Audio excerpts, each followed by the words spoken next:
Hello বন্ধুরা, আজ বানাবো নিরামিষ আলু পটলের সবজি।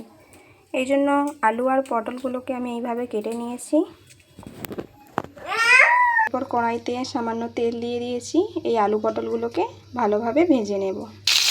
আলু পটলগুলো তেলের মধ্যে দিয়ে দিয়েছি। এবার সামান্য হলদি গুঁড়ো আর নুন দিয়ে দেব। আর মশলার জন্য আমি এখানে আদা কুচি আর জিরা নিয়ে নিয়েছি। এগুলোকে ভালোভাবে ব্লেন্ড করে নেব। আলু পটলগুলো ভালোভাবে ভাজা হয়ে গেছে। এবার আমি প্লেটে নামিয়ে নেব।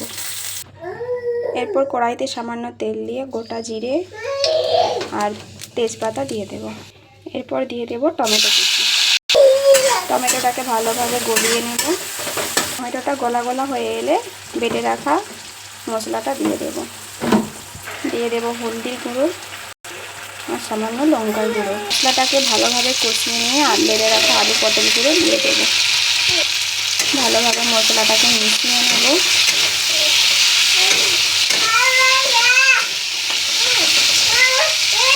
মশলা কষানো আমার হয়ে গেছে। এরপর আমি জল দিয়ে দেব। এই ঝোলের মধ্যে আমি দুটো গোটা টমেটো দিয়ে দেব। ঝোলটা আমার ফুটে এসেছে। এবার আমি নামিয়ে নেব।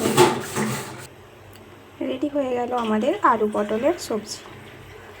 এই যে গোটা গোটা টমেটোগুলো আমি ঝোলের মধ্যে দিয়েছিলাম, এগুলো লাঞ্চের সময় আমরা এগুলোকে মেখে খাবো। দারুণ লাগে কিন্তু খেতে।